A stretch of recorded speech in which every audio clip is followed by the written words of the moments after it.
Por isso pus aqui a mesa, cá em cima. Né? Bem-vindos à mesa de Jesus. E gostaria de convidar os irmãos a abrir a palavra de Deus em Gálatas capítulo 2. Sei que sexta-feira tivemos um tempo abençoado. Eu também estive num congresso para pastores, foi uma grande bênção e dou graças a Deus pela a nossa igreja me permitir, eu e a minha esposa, podermos ir e participar e saber que, graças a Deus, tudo corre na normalidade, né? Porque a obra é de Deus, né? Não é nossa. Gálatas capítulo 2. Bem-vindos à mesa de Jesus. Eu vou ler na Nova Versão Internacional e os irmãos podem me acompanhar ou acompanhar aqui na... Eu desvio-me aqui um bocadinho na tela. Gálatas 2:1. E eu vou ler nesta versão, está bem? Não é a que eu costumo usar sempre, mas Nova Versão Internacional. 14 anos depois subi novamente a Jerusalém. Dessa vez com Barnabé, levando também Tito comigo. Fui para lá por causa de uma revelação e expus diante deles o evangelho que prego entre os gentios. Fazendo-o, porém, em particular aos que pareciam mais influentes, para não correr ou ter corrido em vão. Mas nem mesmo Tito, que estava comigo, foi obrigado a circuncidar-se, apesar de ser grego. Essa questão foi levantada porque alguns falsos irmãos infiltraram-se em nosso meio para espionar a liberdade que temos em Cristo Jesus e nos reduzir à escravidão. Não nos submetemos a eles nem por um instante, para que a verdade do Evangelho permanecesse com vocês. Quanto aos que pareciam influentes, o que eram então, não faz diferença para mim. Deus não julga pela aparência. Tais homens influentes não me acrescentaram nada. Pelo contrário, reconheceram que a mim havia sido confiada a pregação do Evangelho aos incircuncisos, assim como a Pedro aos circuncisos. Pois Deus que operou por meio de Pedro como apóstolo aos circuncisos, também operou por meu intermédio para com os gentios. Reconhecendo a graça que me fora concedida, Tiago, Pedro e João, tidos como colunas, estenderam a mão direita a mim e a Barnabé em sinal de comunhão. Eles concordaram em que devíamos nos dirigir aos gentios e eles aos circuncisos. Somente pediram que nos lembrássemos dos pobres, o que me esforcei por fazer. Pai, obrigado pela tua palavra. E te pedimos que me dirijas e fales aos nossos corações para que nós possamos viver à altura da tua palavra, não só compreendê-la, mas vivê-la, que ela faça parte das nossas vidas, Senhor, em nome de Jesus. Amém. Esta passagem, ela esconde algo maravilhoso e até crucial na vida da igreja. Este momento quando mudou o mundo. Claro que o mundo não mudou neste momento, mas a igreja sim. O mundo mudou graças à morte e à ressurreição de Jesus Cristo. E a ceia é isso mesmo, um símbolo da morte e da ressurreição de Jesus. O apóstolo Paulo, nesta altura, não era assim uma pessoa tão influente no seio da igreja, mas estava na sua caminhada. Inclusive, o apóstolo Saulo tem uma história, não é, de perseguição à igreja. Na verdade, ele era inimigo da igreja, ele perseguia a igreja. Se nós nos lembrarmos do apóstolo Paulo em Atos, no capítulo 9, quando ele vai a caminho de Damasco para perseguir a igreja, pedir cartas para prender os cristãos, diz que o Espírito de Deus lhe apareceu, não é? E ele cai por terra e é nessa hora que ele se converte. Percorrendo a história do apóstolo Paulo, para chegarmos aqui, ele, a partir dali, ele vai 3 anos para o deserto da Arábia. Está lá sozinho. Provavelmente a Bíblia não diz, mas eu creio que ele estava a reler e a ler as Escrituras. Ele era alguém que sabia das Escrituras, ele tinha estudado, etc. Mas a partir daquele momento, daquela hora em que Deus, o próprio Deus, lhe apareceu quando ele perseguia os cristãos, e ele disse: não, eu não persigo Deus, eu persigo aquela gente, aquela seita. E Deus disse: não, aquela seita sou eu, estás a perseguir-me a mim. Aquilo confundiu o homem. E ele passa 3 anos sozinho a reler e a pôr tudo em ordem outra vez na cabeça dele, porque alguma coisa tinha mudado naquela altura. E quando ele volta a Jerusalém, 3 anos depois, quem é que o recebe na igreja? Barnabé. Barnabé torna-se amigo dele, porque Barnabé foi o primeiro que recebeu o Saulo, ou o Paulo. Porque quando Paulo volta, os cristãos têm medo dele. Mesmo quando ele diz que se converteu, eles têm medo de dizer: converteu o quê? Sei lá se ele se converteu. Ele se calhar está aqui a dizer que é nosso amigo, que é para nos matar a todos, para nos prender a todos.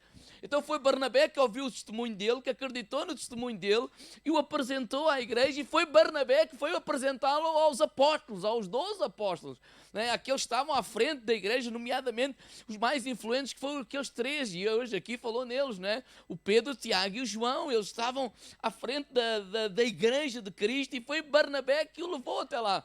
Paulo começa logo a pregar o evangelho, mas Paulo é assim, aquele homem assim, é para ir, né?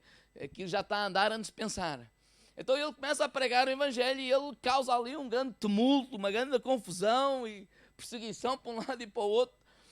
Ele agora é um homem bom, mas ele é um homem intempestivo, não é? Então a igreja resolve comprar-lhe um bilhete e mandá-lo para Tarsis. Dizer, ele está aqui a causar tumulto a mais, confusão a mais. Ele é bom homem, mas é um bocadinho fanático. Vamos lá mandá-lo embora. E ele vai. E então ele passa mais, sensivelmente, né, 10 anos ou mais lá. Por isso é que a Bíblia começa aqui, Paulo começa a dizer em Gálatas 2, versículo 1, 14 anos depois. Porque agora ele está para lá. Diz 14 anos depois ele veio até Jerusalém. E a minha pergunta, em primeiro lugar, é: se ele vem para Jerusalém, onde é que ele está? Bem, nós vamos perceber, né, pela história, que ele está na igreja de Antioquia. Ele agora não está lá, foi lá para Tarsis, lá para a terra dele, lá ficou. E em Atos capítulo 6, a igreja começou a ser perseguida. Na verdade, o Estevão foi morto, não é? Morto por seguir a Jesus. Os cristãos começam a ser perseguidos. Então eles saem de Jerusalém. Uns vão para o lado da Aveiro, outros vão para o lado das Caldas, uns vão para o norte, para o sul, e eles começam a ir, e o evangelho começa a ser espalhado. Porquê? Por onde eles vão, eles pregam o evangelho, eles falam de Jesus. E é assim que o evangelho chega à igreja de Antioquia. E nem em Antioquia os cristãos começam a pregar o evangelho e o pessoal começa a se converter. Não é judeu, não sabe nada disso das leis judaicas, nunca leram o Velho Testamento, nunca foram a Jerusalém, lá ao templo. Eles não sabem de salmos, eles não sabem dos profetas, eles não sabem nada. Mas o evangelho que se pregaram de Jesus Cristo, eles se convertem, e começa aquele lugar começa a crescer de tal maneira que a fama deles chega a Jerusalém. E então os apóstolos dizem: olha, vão lá ver o que é que se passa, porque há ali uma multidão de gente que diz que está a seguir a Jesus. Então quem é que eles enviam para lá? O Barnabé. O Barnabé chega lá a Antioquia, e ele tem esta expressão em Atos capítulo 11, versículo 22, não preciso abrir. Ele chegou a fama destas coisas aos ouvidos da igreja que estava em Jerusalém, e enviaram Barnabé a Antioquia. O qual, quando chegou, viu a graça de Deus e se alegrou, e exortou a todos que permanecessem no Senhor com propósito de coração. Quando Barnabé chegou lá, esta gente não é judeu, esta gente é gentia, não sabem nada de judeus, não sabem nada das leis judaicas, não sabem nada do Velho Testamento, não sabem nada dos salmos, dos profetas, mas esta gente ama a Deus, e a graça de Deus se manifestou naquele lugar, e o mesmo Espírito de Deus que caiu lá em Atos capítulo 2, em Jerusalém, e que encheu aquela gente, encheu esta gente em Antioquia. Então há ali um alvoroço do mover de Deus, do poder de Deus. No meio daquilo tudo, Barnabé lembra-se de quem? Do Saulo. o seu amigo que puseram-lhe uns patins e enviaram para Tarsis. E ele vai buscar o Saulo a Tarsis. E ele traz-o para Antioquia. Então, durante um ano, eles estão em Antioquia a servir a Deus, a fazer a obra de Deus, eles estão lá a ajudar. Então, quando a Bíblia diz aqui 14 anos depois, onde é que ele estava? Na igreja de Antioquia. A fazer o quê? A servir a Deus. Até ele vai lá parar, porquê? Bem, porque lá na Antioquia, a certa altura, levantou-se um homem, um profeta, Agabe, e diz que ele tem uma revelação, e a revelação que ele tem é que haveria fome, ou havia fome. E havia gente que estava a passar necessidades. E esta nova igreja, Antioquia, compreendeu que em Jesus Cristo nós somos um. Então, se há fome, não importa se é na Antioquia, se não é na Antioquia. Bem, eles podiam ter feito o que José fez. Qual era? Olha, se há fome, então vamos juntar agora no tempo de fartura, guardar aqui, e depois, quando a fome chegar aqui a Antioquia, temos como comer. Mas eles não fizeram isso. Eles dizem, há fome lá na Judeia, há fome aqui ou lá. Aqueles são nossos irmãos em Cristo, eles não nos conhecem de lado nenhum. Não é aqui na Antioquia. Mas nós não podemos ficar parados sem fazer nada. Então o que é que vamos fazer? Vamos levantar uma oferta e vamos enviar para lá, vamos ajudar, porque se eles estão a passar fome, se nós temos, vamos ajudar. Esse é o Evangelho de Cristo que eles acreditavam. E eles pagaram, fizeram o quê? Levantaram uma grande oferta. Só que aqui não é depositar no banco e pronto, olha, está lá, já está, é só ir lá que já está. Não. Eles enviaram então Barnabé e a Paulo para ir levar a oferta. Então, Barnabé e Paulo vão para Jerusalém fazer o quê? Diga lá, irmão, lá, levar o dinheiro. Levar a oferta. De amor, de generosidade desta nova igreja, com um pessoal que nem conheciam de lado nenhum. Mas se eles estão com fome, a gente ajuda. Este é o Espírito. E eles decidiram levar quem? Um rapaz chamado Tito. Então Paulo e Barnabé chegam a Jerusalém e cumprimentam aquele pessoal, não é? E claro que os apóstolos e aquela gente fica contente. Quem é que não fica alegre de ser abençoado? Oh, vocês são gente boa. Não é? Porque foram lá levar uma oferta. E começaram a falar, olha, então, este é o Paulo, a gente lembra-se que ele esteve aqui e tal, foi o tal que a gente mandou embora. O Barnabé já é cada casa. Então e esse rapaz? É como nós, quando estamos com alguém, olha, como é que te chama? Então e o teu amigo? Ele é o Tito. É lá da nossa igreja de Antioquia. Ok. E estavam a preparar o jantar, e quando começam assim a perguntar quem é o Tito, sei que, qual é o passado dele, qual é o presente, então e o Tito já foi circuncidado? Não. Então não pode comer connosco. E o Paulo devia estar a pensar assim, estou a brincar comigo, não. Não, viemos os três, comemos os três. Não, se ele não foi circuncidado, não pertence a... Não, nem à mesa, para quanto mais comer, nem à mesa, não é digno de sentar connosco. E o Paulo, vai sentar, vai. Não vai. Vai circuncidar, não vai, naquela confusão toda.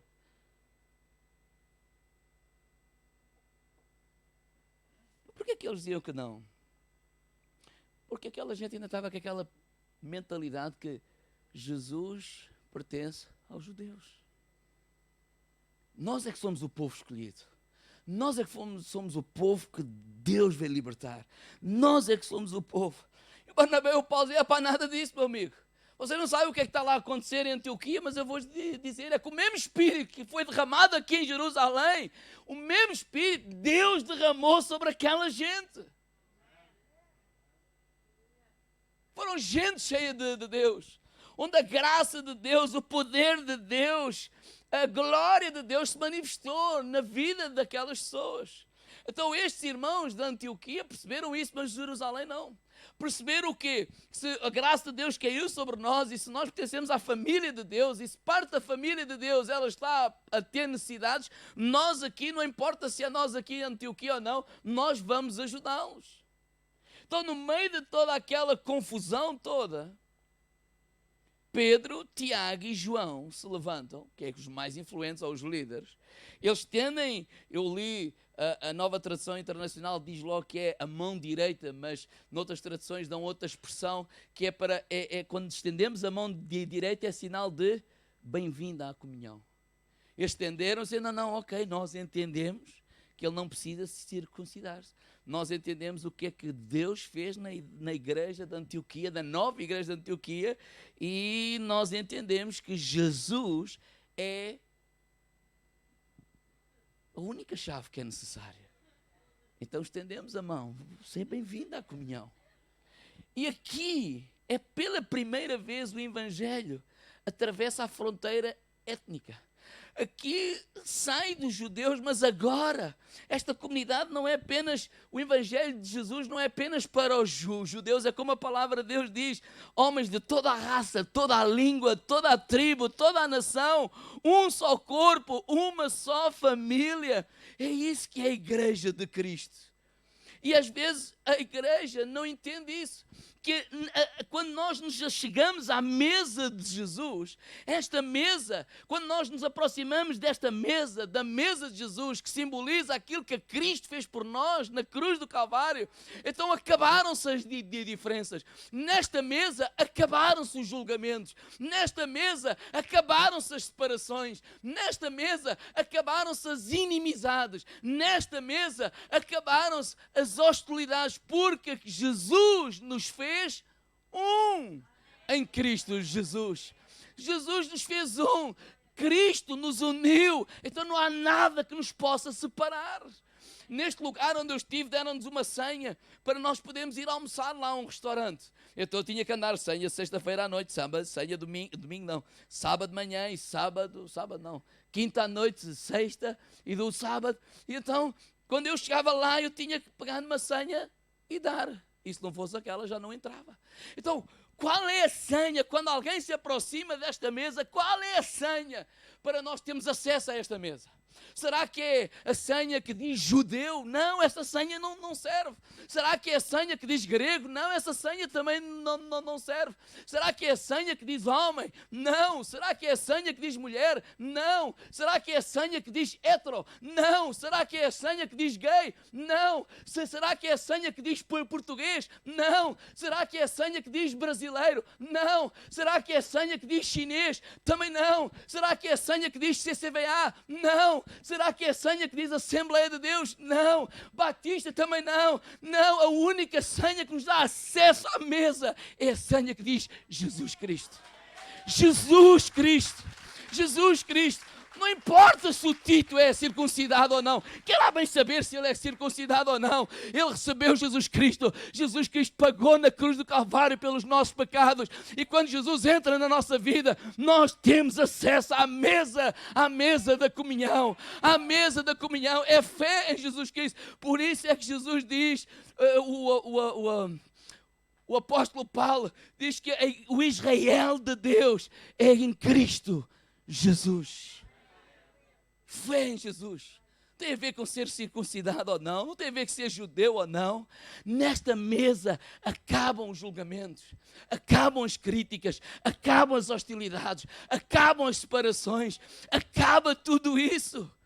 E foi isso que Paulo foi dizer lá a Jerusalém. Foi isso que Paulo estava lá a dizer. Porque Jesus não é mais dos judeus. Jesus não é mais desta igreja, ou daquela, ou do A ou do B. Jesus morreu por toda a humanidade. E todo aquele que saber Jesus Cristo como seu Senhor e Salvador e proclamar Jesus o Senhor, Ele é salvo. Então o Pai é nosso. Irmãos, nós somos uma família, sabe por quê? Porque o Pai é nosso, o pão é nosso, o perdão é nosso e a vitória também já é nossa em Cristo Jesus. Não pode haver mais barreiras, não pode haver mais divisões. Porque naquela altura havia muitas barreiras raciais, políticas, económicas. Não é raciais porque o judeu e o grego, ou o judeu e o resto. Nós somos os piores. E aí vem Paulo e diz, Gálatas 3:28, nisto não há nem judeu, nem grego, não há servo nem livre, não há macho nem fêmea, porque todos vós sois um em Cristo Jesus. Em Cristo Jesus a barreira racial acabou. Por quê? Por causa do sangue de Jesus Cristo. Nós somos uma família, um corpo, em que o cabeça é Jesus. A barreira de género, porque ele disse, olha, não é só mais nem judeu nem grego, não há mais macho e fêmea. Vivia-se numa sociedade machista. Se hoje é machista, em alguns sítios, aquele que ainda era pior. É os homens, sim, e as mulheres podem ficar do lado de lá e com o véu na cabeça e já agora caladas. E o Paulo disse, acabou isto, vamos misturar tudo. Vamos trazer as mulheres, vamos trazer as crianças, vamos trazer os mais velhos, vamos mostrar, nós somos um em Cristo Jesus, porque em Cristo não há mais barreira, em Cristo não há mais maior ou melhor ou pior, não há mais pobre nem rico, não há mais escravo, na verdade nem há escravo, que é isso? Então em Cristo Jesus não há nada dessas coisas, vamos juntar todos, porque Deus derramou a sua vida por todos nós. Então pode sentar judeu com grego, pode sentar circuncidado com não circuncidado, pode sentar homem com mulher na mesma mesa, pode, porquê? Desde tenho uma senha que diga Jesus, Jesus, Jesus. O pobre e o rico, Jesus. Já não há mais nada disso. Se Jesus nos faz um, diga-me ao lado, nada nos pode dividir. E a minha mensagem não é muito mais. Eu quero começar a terminar a fazer esta pergunta. Quantas mesas existem neste auditório? Existe só uma mesa ou existem várias mesas? Quais são as realidades que nos dividem? Como é que nós vamos fazer para ter uma mesa só? Ou será que vamos ter que ter uma mesa para os benfiquistas e uma mesa para os portistas? E eu estou a brincar com isto, para não ir para outros sítios, muito mais importantes. Será que temos que ter uma mesa para os direita e uma mesa para os da esquerda? Será que temos que ter uma mesa para o brasileiro, uma mesa para o português, uma mesa para o chinês, uma mesa para o não sei quem? Quantas mesas? Porque elas podem não existir fisicamente, mas podem existir no nosso coração, na nossa atitude. Quantas mesas? Se Jesus nos faz um, irmãos, nada nos pode dividir. Qualquer coisa que nós possamos usar para estabelecer um critério, ou como critério da nossa comunhão, que não seja Jesus, é uma traição a Jesus e uma traição a esta mesa. Paulo, podes vir até aqui, se faz favor. Esta mesa mudou o mundo. Esta mesa fez com que pessoas que jamais estariam juntas tivessem comunhão. Foi esta mesa. Esta mesa juntou pessoas que jamais, no mundo imaginário, eles iriam ter alguma comunhão. Mas foi esta mesa, o que Jesus Cristo fez na cruz, que juntou essas pessoas. Coisas impensáveis. Esta mesa é onde nós nos levantamos e estendemos a nossa mão de direita como Pedro, João e Tiago. E dizemos, se tu és de Jesus, és bem-vindo. És bem-vindo à comunhão. E quando nós fazemos isto, criamos o ambiente para que as nossas diferenças, as nossas divergências sejam colocadas diante do Senhor. Ouçam isto. Sabe quando é que realmente nós ouvimos aquelas pessoas que pensam diferentes de nós? Nós só conseguimos ouvir alguém que pensa diferente de nós. Não é no debate, não é na disputa, não é na doutrina. Isto e aquilo. Isso era o que eles estavam a tentar fazer. Não é no conflito, não é na discussão. É no abraço. Diga-me ao lado, é no abraço.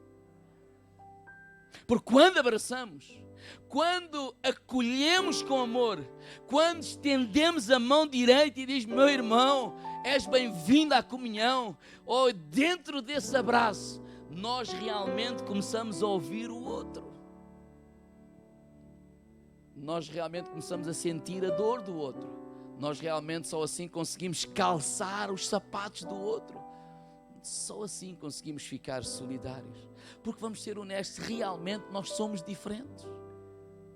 Mas quando eu estendo a mão para o meu irmão, eu posso olhar para o Paulo e dizer: Paulo, realmente nós somos diferentes. Nós não somos muito. Mas imagina, somos mesmo diferentes. Olhar para alguém e dizer: olha, desculpa, porque olha, eu não sou judeu. Eu não aprendi essas regras. Eu não chego à igreja e ajoelho-me para orar. Eu sou assim. Olha, eu não te cumprimento e digo a paz do Senhor. Porque eu não aprendi isso, eu não vivi dessa forma. Isso para mim não faz sentido. Mas eu não acho que esteja mal, mas eu não aprendi assim.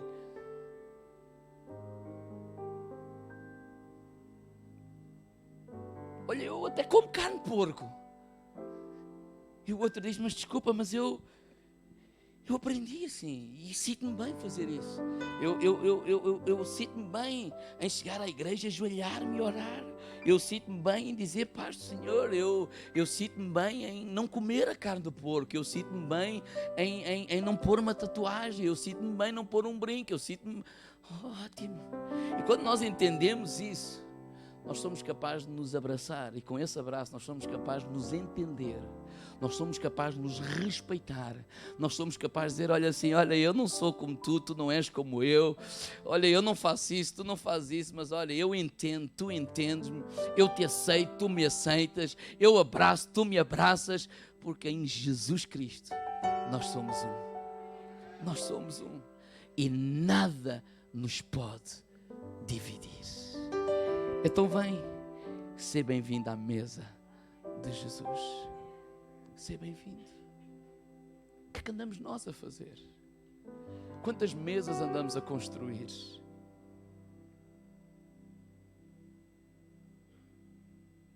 Claro que nós temos pelo nome ali fora, CCVA, e gostamos desta maneira de cultuar. Mas há gente que não.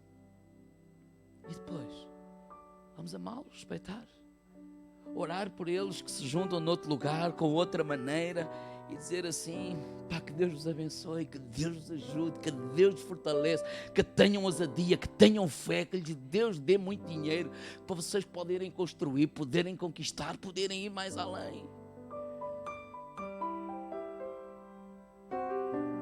Mas irmãos, na comunidade também não vamos deixar ninguém de fora. Porque só há uma senha que é válida. No meu caso, se eu entregasse a que dizia sábado, se era quinta-feira à noite, eu já não comia nada. E a gente que aqui quer entregar as senhas erradas.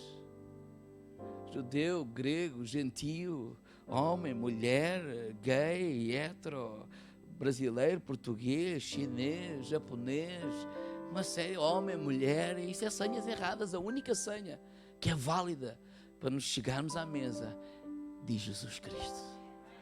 Diz Jesus Cristo. Diz Jesus Cristo. Então o meu apelo é: está aqui alguém que se incomoda com os titos, que receba o tito para jantar e que estenda a sua mão e te diga: bem-vindo à mesa. E que a gente vai se entender é no abraço, não é na discussão. A gente vai se entender, não é discutir a doutrina, é nos amarmos. Ele faz desta forma, daquela forma, alguma razão é. Eu estendo a mão, eu não preciso de pensar como ele, eu não preciso de concordar como ele, eu não preciso de fazer como ele, ou mudar alguma coisa.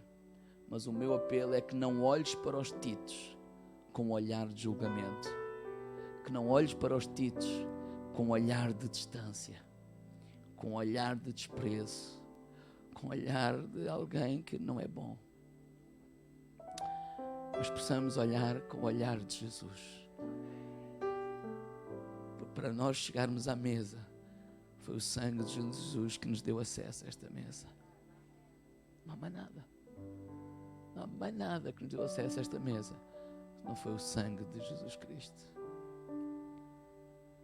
Então que nós possamos remover essas mesas, possam estar na nossa cabeça, possam estar no nosso coração, possam estar nas nossas atitudes. possamos amar com respeito. Eu não tenho que ser como tu não tens que ser como eu, mas nós somos um em Cristo, membros da mesma família, temos o mesmo Pai. O Pai é nosso, o pão é nosso.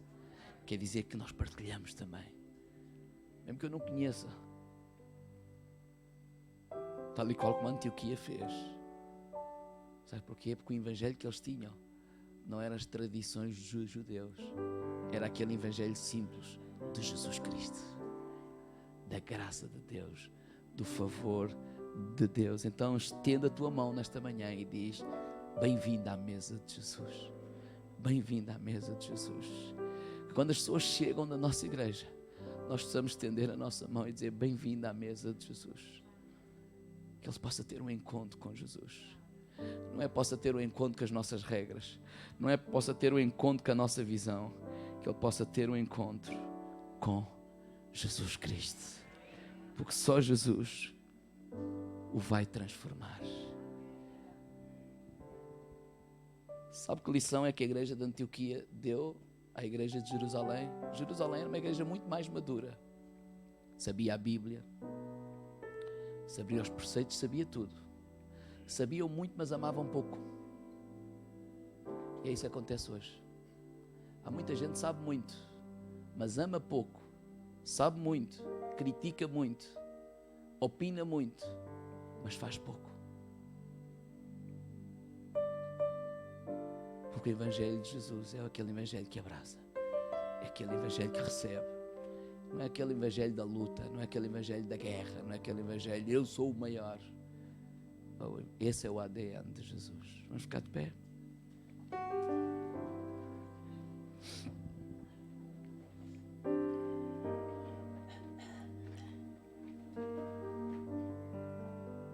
Sabe que ao estudarmos, a primeira pessoa a ser tocada somos nós. Há várias decisões que eu tomei, não é de agora, mas às vezes é normal a gente dizer: as pessoas são isto, são aquilo. Claro, são pessoas. As pessoas são pessoas. E como pessoas, erram. E como pessoas, há pessoas boas e há pessoas menos boas. E há pessoas más. E há gente que vai entrar ali boa, a gente vai entrar ali menos boa. E se calhar até maus. Há gente sem interesse, há gente com interesse. A primeira coisa que o Espírito de Deus tocou é que eu possa fazer isso, amar, estender a mão. Ainda que amanhã ele critique, ainda que amanhã ele vá embora, ainda que amanhã que faça uma rebelião e que leve não sei qual. O meu trabalho é continuar a trabalhar, continuar a amar, continuar a pilotar o avião para ele não cair, para ele chegar ao destino. A quantidade de pessoas que vão lá dentro do avião, não somos nós que decidimos, é Deus. Mas a maneira como vamos tratar as pessoas dentro do avião, isso somos nós que decidimos. Isso somos nós que decidimos. A maneira que vamos tratar as pessoas que chegam até aqui, essa é uma decisão nossa. E eu quero tratar segundo o Evangelho da graça do nosso Senhor Jesus Cristo. Vão nos magoar, vão nos ofender, vão nos trair, vão. Também fizeram isso com Jesus. E Ele vai nos ajudar e vai nos limpar e vai nos fortalecer. Mas tenhamos a nossa consciência tranquila e limpa, que estamos a fazer aquilo que Jesus nos mandou fazer. Não pôr entraves a ninguém, possam conhecer o Evangelho da graça do nosso Senhor Jesus. Vamos orar?